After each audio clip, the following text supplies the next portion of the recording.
નમસ્કાર વિદ્યાર્થી મિત્રો, મારી યુટ્યુબ ચેનલ સંજય પટેલમાં આપ સૌનું હાર્દિક સ્વાગત છે। મિત્રો, આજે આપણે હિન્દી ધોરણ 7 નો પાઠ પહેલો કે જે દ્વિતીય સત્રની અંદર આવે છે, જે એક કવિતા છે જેનું નામ છે બેટી, આ પાઠના સ્વાધ્યાયના પ્રશ્નો અને તેના જવાબો વિશે શીખવાના છીએ। વિદ્યાર્થી મિત્રો, જો તમે મારી ચેનલમાં નવા હોય તો મારી ચેનલને જરૂરથી સબસ્ક્રાઇબ કરો। વિડીયો સારો લાગે તો લાઈક કરો, શેર કરો અને બેલ નોટિફિકેશન ઓન કરો, જેથી મારા આગળના તમામ પાઠના વિડીયો પણ તમને સરળતાથી મળતા રહે। તો ચાલો મિત્રો શરૂ કરીએ। ધોરણ 7 पाठ पहलो बेटी। सबसे पहले अभ्यास के प्रश्न देखते हैं, जिसमें पहला प्रश्न है, इस काव्य का आरोह अवरोह युक्त समूह गान कीजिए। तो बच्चों, आपको इस काव्य का अपने साथी के साथ समूह गान करना है। चलिए दूसरा प्रश्न देखते हैं। निम्नलिखित प्रश्नों के मौखिक उत्तर दीजिए, जिसमें पहला प्रश्न है, आत्मनिर्भर बनने के लिए आप क्या करेंगे? जिसका उत्तर है, आत्मनिर्भर बनने के लिए मैं पढ़ूंगा, लिखूंगा और मेहनत करूंगा।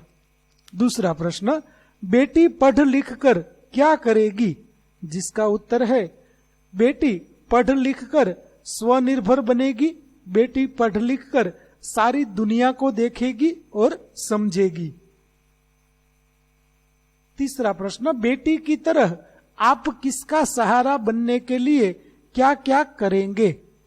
जिसका उत्तर है, बेटी की तरह मैं बड़ा होकर मेरे माता पिता का और गरीब लोगों का सहारा बनूंगा।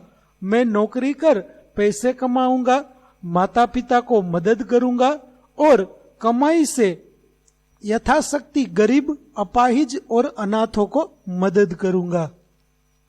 चौथा प्रश्न, बड़े होकर आप क्या बनना चाहते हैं, क्यों? जिसका उत्तर है, मैं बड़ा होकर डॉक्टर बनना चाहता हूं, क्योंकि आजकल बीमारियां बढ़ती जा रही है। आज देश और समाज को डॉक्टरों की बहुत जरूरत है। डॉक्टर बन के मैं लोगों की सेवा करना चाहता हूं। पांचवा प्रश्न, आप जीवन में क्या करना चाहते हैं? जिसका उत्तर है, मैं जीवन में मेरे गांव, देश और समाज की सेवा करना चाहता हूं। प्रश्न तीसरा, बॉक्स में दिए गए शब्दों के अर्थ शब्दकोश में से ढूंढकर उन्हें शब्दकोश के क्रम में पत्तियों में लिखिए। यहां पर जो शब्द है वह यह है, मिसाल, जिसका उदाहरण होगा, अर्थ होगा उदाहरण। गर्व, जिसका अर्थ होगा अभिमान। तीसरा शब्द है अंबर, जिसका अर्थ होगा आकाश। अगला शब्द है शान, जिसका अर्थ होगा रोब। और अगला शब्द है कष्ट, जिसका अर्थ होगा दुख। चलिए अब हम इन शब्दों को शब्दकोश के क्रम में रखेंगे। तो सबसे पहले आएगा अभिमान, उसके बाद आएगा आकाश, उसके बाद आएगा उदाहरण, उसके बाद आएगा दुख और आखिर में आएगा रोब। प्रश्न चौथा, निम्नलिखित शब्दों को उदाहरण के अनुसार उचित क्रम में रखकर अर्थपूर्ण वाक्य बनाइए। देखिए यहां पर जो शब्द है वह इस प्रकार से दिए गए हैं, जिसका सही वाक्य होगा, घर घर में शिक्षा का प्रचार होना चाहिए। दूसरा वाक्य है, जिसका वाक्य इस प्रकार से होगा, नीम मूलतः भारत की धरती का पेड़ है। तीसरा वाक्य इस प्रकार है, जो ऐसे होगा, नीम की दातुन दांतों के लिए श्रेष्ठ होती है। अगला है,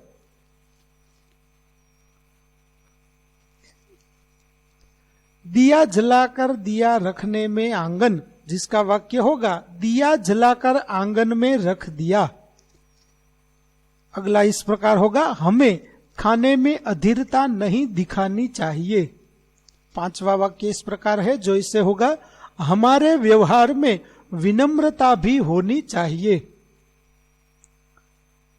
यहाँ पर अभ्यास के प्रश्न खत्म होते हैं। अब देखते हैं स्वाध्याय के प्रश्न, जिसमें पहला प्रश्न है निम्नलिखित प्रश्नों के उत्तर दीजिए। पहला प्रश्न, बेटी सहारा बनने के लिए क्या क्या करेगी? जिसका उत्तर है बेटी सहारा बनने के लिए तारा बनेगी, पढ़ लिख कर मेहनत करेगी। दूसरा प्रश्न, बेटी दुनिया को कैसे समझना चाहती है? जिसका उत्तर है बेटी पढ़ लिख कर और स्वनिर्भर बनकर दुनिया को समझना चाहती है।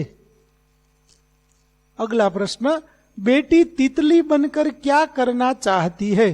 जिसका उत्तर है बेटी तितली बनकर हवा को चूमना चाहती है। अगला प्रश्न है बेटी की क्या क्या तमन्नाएं हैं? जिसका उत्तर है बेटी को पढ़ने लिखने की, स्वनिर्भर बनने की, तितली बनकर हवा को चूमने की और तारा बनकर चमकने की तमन्नाएं है। अगला प्रश्न दूसरा, निम्नलिखित काव्य पंक्तियों का भावार्थ लिखिए।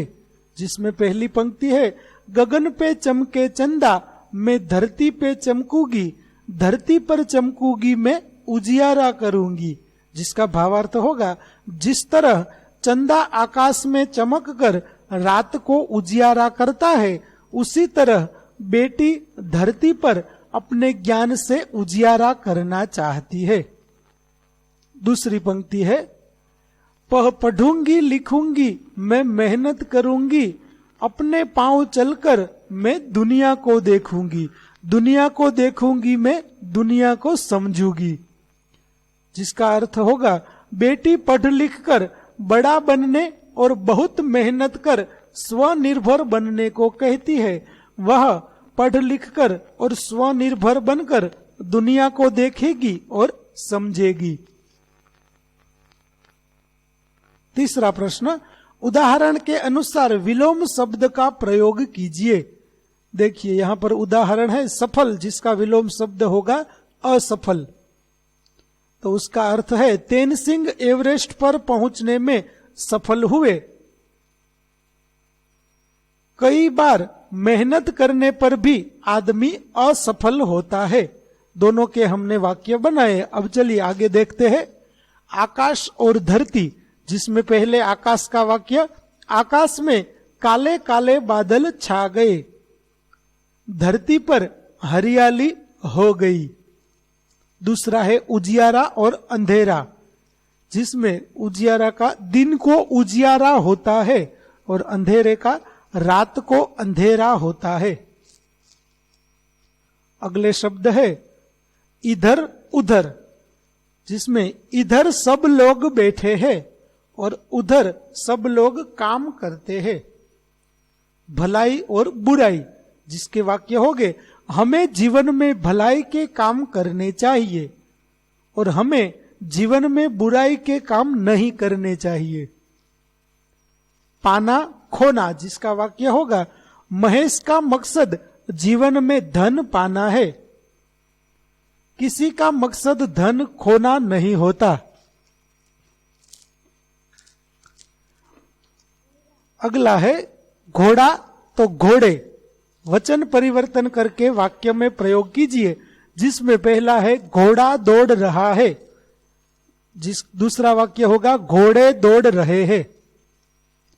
तो मैं और हम, जिसका वाक्य होगा मैं लड़की हूं और हम लड़कियां हैं।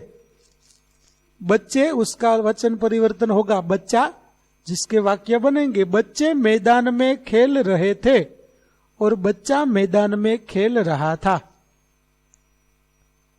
अगला है खिलौना खिलौने, रेशमा के पास खिलौना है और दूसरा वाक्य होगा दुकान में कई खिलौने हैं। अगला है खेत, जिसका बहुवचन भी खेत ही होगा। किसान खेत जोत रहा है और अनाज से खेत लहलहा रहे हैं। विद्यार्थी मित्रों, અહીં પાઠ 1 બેટીનું અભ્યાસ અને સ્વાધ્યાયના પ્રશ્નો પૂરા થાય છે। આગળના પાઠના વિડીયો મેળવવા માટે મારી ચેનલને જરૂરથી સબસ્ક્રાઇબ કરો તેમજ આ વિડીયો જોવા બદલ આપનો આભાર।